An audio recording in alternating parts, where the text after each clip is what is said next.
सिद्धि की शादी के बाद वो ससुराल चली जाती है। पीछे रह जाती है भाभी रानी।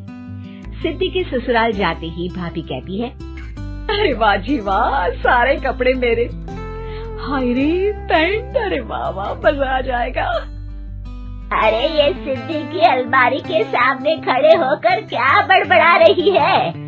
जा जाकर देख मेहमानों को विदाई की मिठाई मिली कि नहीं। अब हाँ माँ जी, क्यों नहीं, लेकिन पहले कपड़े तो बदल लूं। अब रानी आ जाती है सिद्धि के उन कपड़ों में जो वो ससुराल जाने से पहले घर छोड़ जाती है।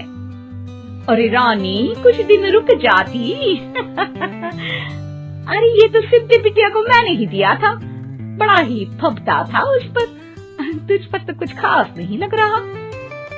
अब वो ना मेरे सारे कपड़े गीले थे तो सोचा पहन लूं।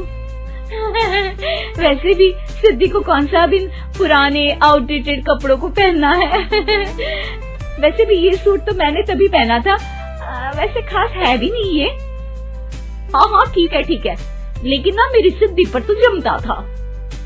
सारे मेहमान चले जाते हैं और सिद्धि ससुराल से मायके पहली बार आती है। अपना घर, अपना कमरा, अपनी अलमारी।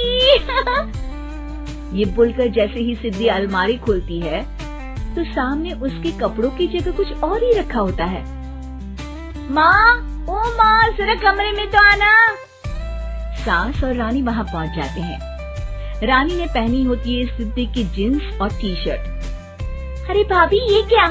ये तो मेरी बड़ी ही महंगी टी शर्ट है, इसे आपने घर में क्यों पहनी है? अरे बहुत मिलती है दीदी ये चौक की मार्केट में, 150 में। ओ भाभी प्लीज, ये एरोपोस्टल है, 2000 की एक टी शर्ट। ओहो, 2000 में तो दीदी 4 साड़ी आ जाए। अब क्या बोलूं? भाभी, ये मेरी अलमारी में छोटू के कपड़े, तो मेरे कपड़े कहाँ हैं? मेरी अलमारी में? अब दीदी आपको कौन से पुराने कपड़े पहनने थे? माना भाभी, लेकिन मैं जब घर आती तो यही सब पहनती ना। अरे तुम तो बड़ी कंजूस हो दीदी। खैर, वक्त आता है जब सिद्धि ससुराल के लिए रवाना हो रही होती है। अरे रानी, अंदर से सिद्धि का गिफ्ट ले आ, लड़की पहली बार ससुराल से मायके आई है। रानी अंदर जाती है और एक सिंपल सी साड़ी लेकर बाहर आ जाती है। ये लीजिए माँ जी। सास बेटी को गिफ्ट देकर ससुराल भेजती है। अगले दिन रानी एक सुंदर सी साड़ी पहनकर सामने आती है। अरे रानी, ये तो वो साड़ी है जो मैंने सिद्धि को देने के लिए दी थी जब वो ससुराल ले जाती, लेकिन ये तूने कैसे पहन ली? अरे माँ जी, ये साड़ी तो मुझे बहुत पहले से ही पसंद थी, लेकिन चिंता ना करिए, मैंने सिद्धि के लिए भी अच्छी सी साड़ी दी है। हाँ। तभी सिद्धि का फोन आता है। क्या माँ, कुछ अच्छा तो दिया होता ससुराल ले जाने के लिए। अरे पहले दिखा दिया होता। ये चमकते हुए पैकेट में नौकरानी वाली साड़ी मत दिया करो माँ।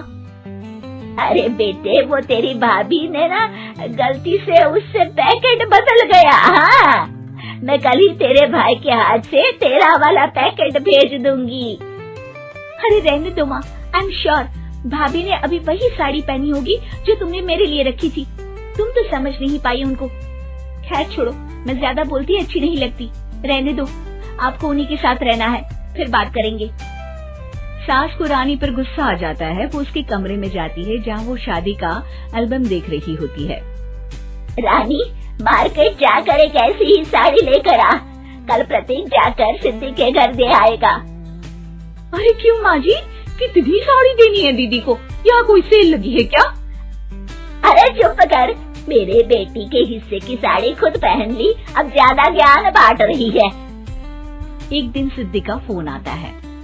माँ, मेरी सास ने आप सबको खाने पर बुलाया है।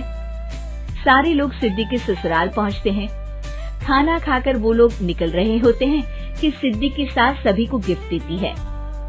अरे बहन जी, बेटी के घर का खाना खा लिया, यही बहुत है जो आप ऊपर से गिफ्ट भी दे रही है।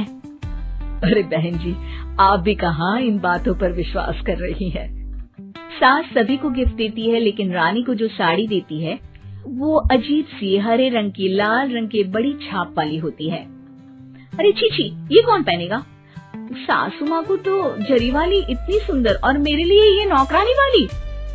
अरे भाभी, दरअसल मैं जब भी घर आती थी आप वापसी में ऐसी ही साड़ी देती थी ना, तो माँ ने सोचा कि आपको आपकी पसंद की ही साड़ी क्यों ना दी जाए।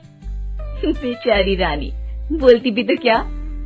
सिद्धि और सास रानी का चेहरा देखकर हंसने लगती है, तो रानी समझ जाती है कि अपने ही बिछाए जाल में वो फंस चुकी है।